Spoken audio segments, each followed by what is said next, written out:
Yo, Zaunitas! O Whindersson está sendo cancelado na internet por conta de umas declarações que ele fez no Twitter. É óbvio que é o Twitter, né? Então vamos dar uma olhada no que aconteceu. Se você é muito importante, não esquece de se inscrever no canal. E aqui estamos no Twitter. O Whindersson, ele basicamente, ó, ele vem aqui e coloca um áudio, né? Eu não vou colocar 2 minutos de áudio, mas eu vou explicar o resumo.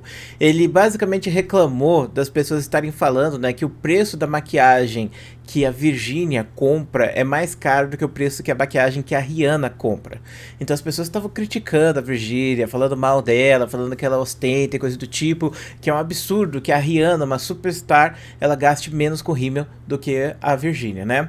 Até aí tudo bem. O Whindersson veio e falou: então se você acha assim, então vai lá e compra o da Rihanna. Tá caro da Virgínia? Compra o da Rihanna e coisa do tipo, né?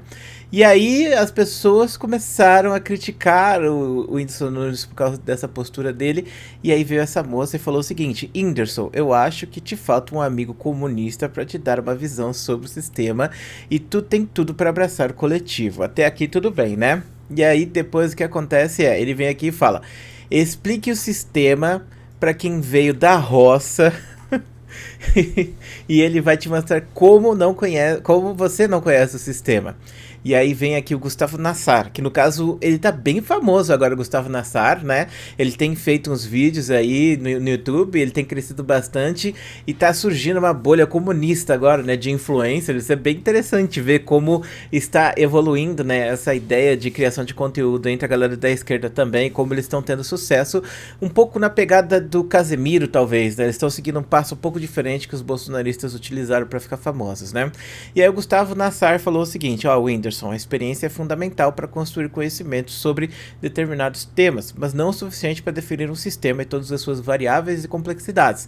Se a experiência pessoal bastasse, então a meritocracia seria algo aplicável, e não é.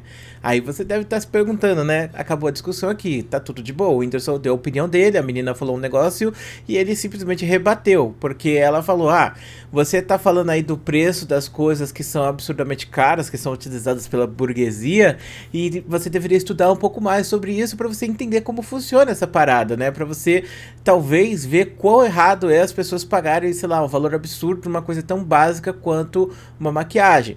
E aí o Whindersson fala, né? Pô, ele veio da roça, ele tá falando dele. Ele foi uma pessoa que passou fome na sua juventude. Hoje em dia ele é multimilionário, mas ele veio da roça, ele cresceu do YouTube, ele foi feito sozinho, entendeu? E aí ele fala, né? Tipo, eu imagino que ele tenha muita raiva das pessoas que tentam falar sobre sucesso, né, e falar sobre dinheiro e coisa do tipo, porque ele foi uma pessoa que passou pelo pior e hoje ele tá tendo o melhor. Ele tá nos dois extremos, entendeu? E aí ele cita, né? É mais ou menos como Luva de Pedreiro também, né? O Luva de Pedreiro fez o mesmo percurso que o Whindersson nesse ponto de vista.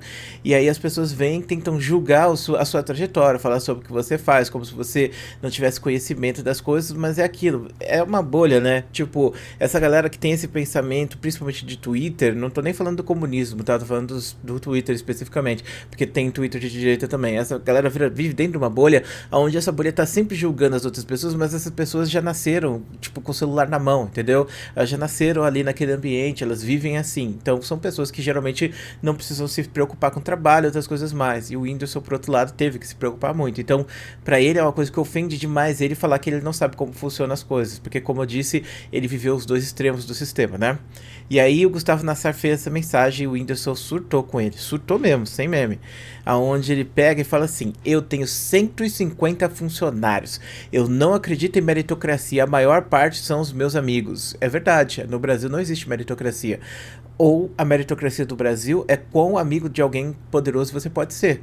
Porque a gente tem que pensar que para você virar amigo de uma pessoa, você tem que ter algum tipo de tato social. Ainda mais, né? As pessoas que têm muito sucesso, elas entram nas empresas porque elas têm vários contatos, coisas do tipo. Então, a partir desse ponto de vista, a meritocracia de fato pode ser colocada em pauta. A pessoa, ela não está trabalhando porque ela tem mérito ou conhecimento de fazer aquilo, mas ela tem mérito de ter um tato social avançado e conseguir conversar com a pessoa e entrar lá. Bom, de qualquer maneira, fica a discussão aí sobre esse tipo de meritocracia. E aí ele fala que a maioria são amigos dele, então ele só contratou essas pessoas porque são amigos dele, pessoas de confiança. O universo tem 13 bilhões de anos, um sistema criado por um peido lampejo de pensamento há alguns míseros anos pode ajudar a humanidade por um tempo, mas não para sempre. Você é burro. Mano, Do nada, de graça. Isso, inclusive, saiu em vários portais de notícia, várias pessoas falando sobre como ele falou que o Gustavo Nassar é um burro. Ah, meu Deus do céu. E aí ele falou: você não tem 150 funcionários, você precisa deles para gerenciar a sua carreira e seus produtos. Conseguido, sim, com muito trabalho, árduo, mérito seu também. E sim, o comunismo é uma forma de organização que talvez daqui a 1000 anos não sirva, mas é preciso mudar o mundo hoje. Então, basicamente, o que o Whindersson vê aqui e fala é assim, tipo, nós estamos traduzindo a treta, sem meme. Ele tá dizendo assim, cara, você tá com a sua ideia de comunismo aí, que eu tenho que estudar e tal, que as coisas vão funcionar e que eu tenho que aceitar a comunidade não, a coletividade, mas isso funcionou lá atrás, né? Talvez nos anos 1910, 20, sei lá. Hoje em dia a gente tá numa realidade diferente. Essa é uma grande crítica ao comunismo, inclusive pode ser rebatida por comunistas, porque o comunismo também tem os seus avanços, suas atualizações. A social-democracia é um exemplo, por exemplo, de atualização do sistema do comunismo para funcionar nos dias de hoje. Até certo ponto, o corporativismo é uma evolução natural do comunismo também. Eu sei que a galera vai surtar, a galera que é comunista por ouvir isso, mas é uma realidade. Isso acontece na China, por exemplo, né, que foi um país comunista que se atualizou para um país corporativista. E no caso do Gustavo, né, ele basicamente está falando isso, né? Você tem que estudar essas coisas para entender quão importante é isso. E o Whindersson está falando, isso não faz mais diferença hoje em dia. A gente está vivendo uma vida diferente, né? E ele tem propriedade para falar de alguém, como eu disse, que viveu dos dois extremos do sistema. Então ele viveu no menor, mais baixo, e está vivendo no mais alto hoje. E ele tem uma visão diferente do Gustavo Nassar, que provavelmente viveu só um recorte desse sistema e tem uma visão desse sistema. Ele tem um pensamento mais revolucionário, coisa do tipo, né? Depois disso, o Whindersson ele faz um desabafo. Vamos ver se eu consigo encontrar aqui o desabafo dele. E várias pessoas, né, no meio disso tudo, xingando ele, falando um monte de coisa, ó. Falando que ele é bolsonarista, coisa do tipo, que ele é ANCAP. E eu vi aqui, ó, eu não sei aonde, eu acho que ele deletou o bagulho do desabafo dele, mas basicamente ele tava falando que assim, ele se sente frustrado pelas pessoas estarem julgando ele por isso e que, como eu disse, né, ele viveu nos dois extremos e que ele não gosta que as pessoas apontem o dedo para falar sobre essas coisas, né? Então esse foi o desabafo que ele fez, basicamente comentando isso. E, cara, essa é uma discussão bem interessante, porque, assim, muitas pessoas que são mais politizadas, elas querem colocar as pessoas dentro do espectro político, mas nem todas as pessoas, elas vão entrar dentro do espectro político. Você não vai conseguir colocar o Whindersson Nunes dentro do espectro político porque ele não está alinhado com nenhum tipo de pensamento e ele não quer estar alinhado. Ele não quer estar alinhado com a direita, ele odeia provavelmente esse pensamento de direita e ele não quer estar alinhado com a esquerda e ele provavelmente odeia também esse pensamento de esquerda, entendeu? Mas como eu disse, independente dele estar na direita ou na esquerda, ele viveu no mundo capitalista e ele viveu esses extremos. Então ele tem uma visão desse mundo muito mais, como posso dizer para vocês, profunda e talvez até mesmo muito mais agregadora de conhecimento do que a maior parte das pessoas que estão lá no Twitter xingando ele, dizendo que ele é bolsonarista ou coisa do tipo. Porque ele nunca se alinhou com esse tipo de coisa. Mas as pessoas, como eu disse, do Twitter, elas geralmente nascem dentro dessas bolhas e a única coisa que elas conseguem ver é isso. E aí a gente entra naquela questão da teoria da ferradura. Essa é a ferradura, não é? Você já viu a ferradura? Então, aqui estão os dois pontos opostos da ferradura, os dois mais distantes, porém, eles estão muito próximos se você for pensar por esse espaço.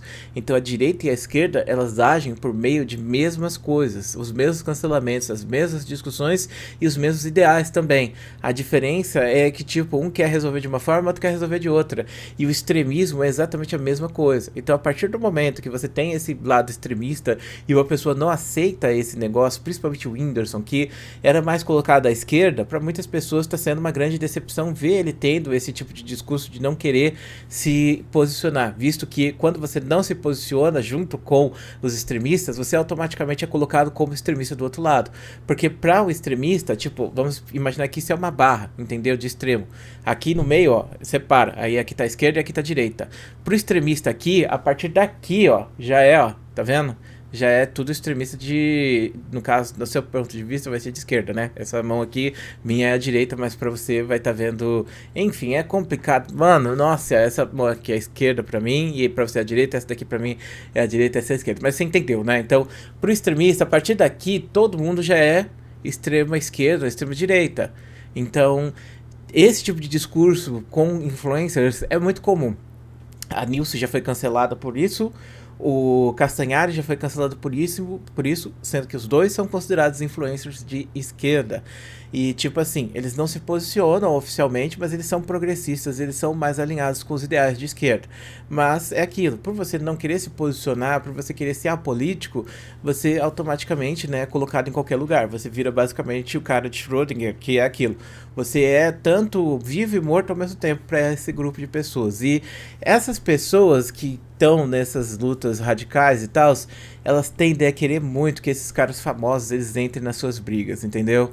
Então a galera quer muito que o Whindersson ele entre na direita para pegar e defender a direita e eles utilizarem o Whindersson como ponta de lança, né, para falar, olha só, o Whindersson Nunes é de direita ou de esquerda. Então eles querem muito, por exemplo, que o Casimiro se posicione, querem muito que outras pessoas façam isso. E eu acho interessante que eles estejam criando influencers agora, né, como é o caso do professor de história que foi xingado de burro.